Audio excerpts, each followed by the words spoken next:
Alright guys, what's up? My name is Daniel Black. My presentation is about turning logs into chips. So some objectives we're going to cover today is understanding the role different size commercial and residential chippers play in providing us with materials like mulch and biomass, which I'll discuss later, and to understand which chipper is best for a homeowner or farmer, and briefly discuss operator safety.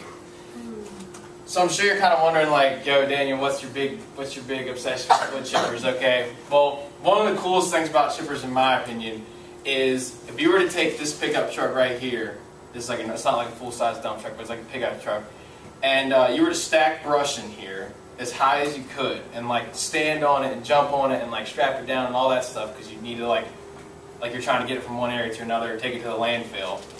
If you were to chip that much brush up in there, it would fit in two 55-gallon trash bags. So you're able to take like wood waste and make it much, much smaller. And because you can make it much smaller, you can use it for other things.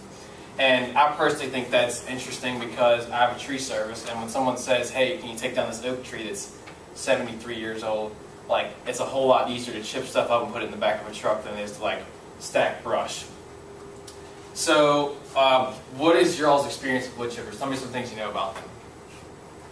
Reese? They're really dangerous. They're dangerous? People can get chopped up in them. Okay, they're dangerous? Yeah, okay, those are two good ones. What's one more? Has anybody ever used a wood chipper before? Levi Snap, where'd you use a wood chipper at? DRB Services. DRB Services. That's awesome, man. Okay. So, with wood chippers, they're normally classified by two different things. The horsepower of the engine they have, and they normally have an internal combustion engine, either a gasoline or diesel engine. They can be electric, but that's not very common. And then the second thing they're categorized by is capacity. So capacity means the diameter of material they will take. Okay? So up here at the very top, this little black dude, we have a homeowner chipper. And this is the kind you would purchase at like Lowe's or Home Depot, something like that. It's got a small gasoline engine. It's made from material that's less than 3 inches in diameter. And it also has a hopper here on top to put leaves in. It's the kind of thing like a normal homeowner would use to chip up brush in their yard. The second kind is a prosumer. And that's the one up here with the fella chipping into the back of his truck. He's got it hooked to the back of his garden tractor, and this one can handle material that is 3 to 6 inches in diameter, and that's a DR chipper. The next kind is a commercial hand-fed, and this is the kind that's normally used for commercial tree care. It's called a hand-fed because material is put in by hand, and this is an example of a hand-fed. Hand-fed normally takes between stuff that's 6 inches in diameter to 12 inches in diameter. So like, this is a pretty impressive piece of engineering. You can put a branch in there that's that wide, and then we'll pull it in and chip it up. It's dangerous, but if you feed it correctly, you can do it. The fourth one up here I put is commercial. These are much bigger, and this is a commercial. As you can see, it has 2 axles, and they're chipping into the back of a dump truck, and they're chipping an entire tree up on like a really, really large tree removal. These are normally fed with like an excavator with a flaw on it or a winch. This is actually a winch cable right here, and this system right here is able to pull whole trees in. And then the last one down here, these are the 3 big guys. These normally have an engine about the size of your car. These 3 down here have an engine that's normally 500 or more horsepower. The first one is a whole tree chipper. We'll talk about some applications for that later on. And then these 2 right here are horizontal grinders. This one's called a horizontal grinder because the material is put in it horizontally. Get it? And this is called a tub grinder because it has a giant tub and you like put stuff in there. So you're putting the stuff in there. And those are used a lot for recycling. So, and we'll talk about safety too. But when we talk about, and these uses kind of match up to the pictures on the previous page. So the first ones we talked about are normally used for property maintenance. This little guy up here with the small gas engine, and then this one here on the back of the tractor. It's the kind of thing that a homeowner or a farmer would buy to clean up their property. And normally, they're pretty affordable, like less than $5,000. So if you have a lot of stuff to clean up and some ambition, you're good to go. Okay, and farm maintenance kind of falls into this one right here. The third one down, tree care. These 2 right here are the ones I said were used mostly for commercial tree care, and there's a way to feed those safely that normally they're fed with 2 operators, and I'll go over that in just a second as well. And then lastly, the real big guys down at the bottom are for logging / cleanup. So logging / is the tops of the trees that normally aren't used for anything. Like, you can't get a 8-foot log out of a branch that's that big around, you know what I'm saying? So it's a shame to leave all that stuff laying in the woods. So 3 uses for the whole tree chippers. The one down there on the far left with the tracks on it, and you can see it's backed up to a tractor trailer. Those are used to make biomass, mulch, and pulpwood. Now biomass is like really, really small chips. They're normally like a quarter of an inch, like the size of a Tic Tac. And biomass is burned for fuel. It's an energy source. It's sold by the ton. It's like a commodity. The second one is mulch, and mulch is normally acquired from a horizontal grinder like this red one down here in the middle, or a tub grinder. And believe it or not, mulch doesn't have to be just trees. It can also be bark and stumps. And mulch is dyed. So whenever you get mulch from the store, it's been dyed, like with a lot of dye. That's how it gets that red color, that brown color. And what these do is they'll have a thing at the end of the conveyor belt right here that just like literally drenches that stuff in dye and make it look fancy. It doesn't come out of the tree that color. Okay?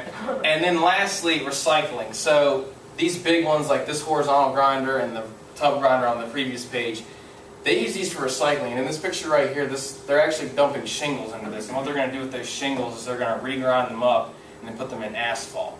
And these machines are pretty impressive too in the sense that they can also grind up asphalt, they can grind up stumps.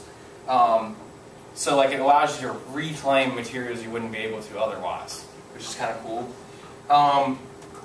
One thing to mention, a whole tree chipper, which is made for trees with 36 inches in diameter, that's pretty impressive. All of these and the whole tree chipper, you only put trees in. But these down here, you can put like anything in them. Now, you can't put like cars in them because they're metal, you know what I'm saying? But like, these are for recycling, and then these up here for processing wood. No rocks, no dirt, none of that. Okay?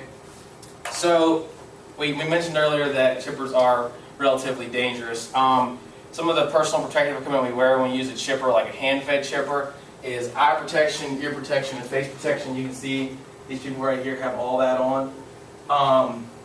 They don't have gloves on because they're not using the chipper, but when you use gloves with a chipper, like a hand-fed chipper like this, one of the biggest things that gets you in trouble is wearing gloves with cuffs on them, because material will grab the cuff of the glove while you're feeding it. So some people do it with no gloves on, or like those really tight, like rubber gloves, like dish gloves, kind of, but not really. And then lastly, you can't have baggy clothes. And whenever you use a chainsaw, you always want to have chaps on, but feeding a chipper with chaps on is very dangerous because, like, once again, it's like they're on top of your pants, and they're over top of your pants, and they're baggy, and material will get caught on them. And then lastly, as far as inserting material, like if I were to have let's say I had like a homeowner chipper, or one that was not like this, that you didn't put whole large branches, and I just had a small like farm or personal use one. The method for that is just wearing your PPE and inserting material with the butt end of the brush down. That's really important. You never want to put the end of the brush, like the bushy end of the limb, in first. Okay? And then lastly, on like a commercial chipper, if you were feeding it, like for example, if this was the in-feed table right here, so the material was going in here like this, you'll notice this guy in this picture right here, he's like putting material in, but he's standing on the outside of the chute. So that's one of the things too. When you use a commercial chipper, you walk up to it, you put the material in, and you continue to walk. And then some cool safety features really quick on these commercial chippers. This is called a feed stop bar, and this is called a panic bar, this red bar at the bottom. So if your leg hits that panic bar, it stops the infeed of material, which is a pretty cool safety feature. Another thing that's just come out in this industry is, you know, I have this cards you scan to get in the door. They put those same cards, those scanners, on the inside of the chute that takes material in, and then you wear gloves with those scanners on the inside. So if your hands pass through the chute, it stops pulling in material. So you can be unconscious, and the safety features are still there. Okay, so that was a whole lot of material at once. In conclusion, they're used for a variety of different things, for homeowners, business owners, and recycling. They do play an integral role in the creation of industry through like biomass, which is burned for fuel. And what are 2 things you guys learned today? Different types of chippers. Different types of chippers. What's one other? The way chippers are classified. The way chippers are classified. Excellent. So, is there any questions about safety or cost or any other questions? I have a general question. Yeah.